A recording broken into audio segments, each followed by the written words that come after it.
সকলকে আমার আন্তরিক শুভেচ্ছা এবং ভালোবাসা। সর্বপ্রথমেই না বলে যেটা পারা যাবে না, কিশোরবাবুর এই উদ্যোগকে কুর্নিশ। তো ওই রোগ সেই রোগ এগুলো থেকে যেন ভালো থাকতে পারে।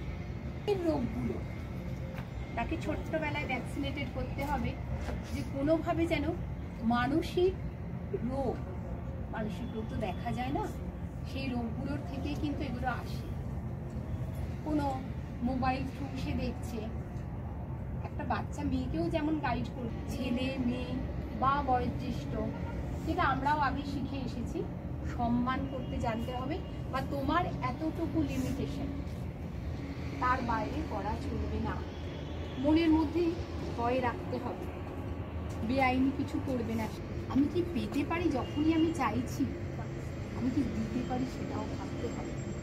সোসাইটিতে আমরা যখন বাচ্চাটাকে শেখাবো যে সে এগুলো করবে না, আমি জানি আমরা প্রত্যেকেই বাবা মার সব কথা শুনিনি, কিন্তু কিছুটাও তো শুনেছেন।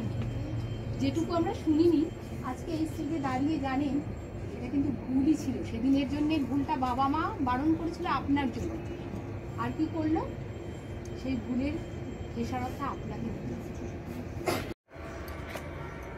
পরিস্থিতি যত কঠিন, মাথা তত ঠান্ডা। কঠিন পরিস্থিতিতে আমরা যত বেশি রিয়াক্ট করব, রেগে যাব, উত্তেজিত হব, তত বেশি বিপদগ্রস্ত হয়ে পড়ব। এই জিনিসটা আমাদের কখনো ভুললে চলবে না। সেই পরিস্থিতিতে যদি দৌড়ে গিয়ে কোনো জায়গায় যাওয়া সম্ভব হয়, যদি কোনোভাবে ফোন করে কাউকে ডেকে নেওয়া সম্ভব হয়, সেই জায়গাটা থেকে থানার দূরত্ব কতটা, এই সমস্ত কিছু তৎক্ষণাৎ উপস্থিত বুদ্ধি প্রয়োগ করে আমরা সেই ক্ষেত্রে সিদ্ধান্ত নেব।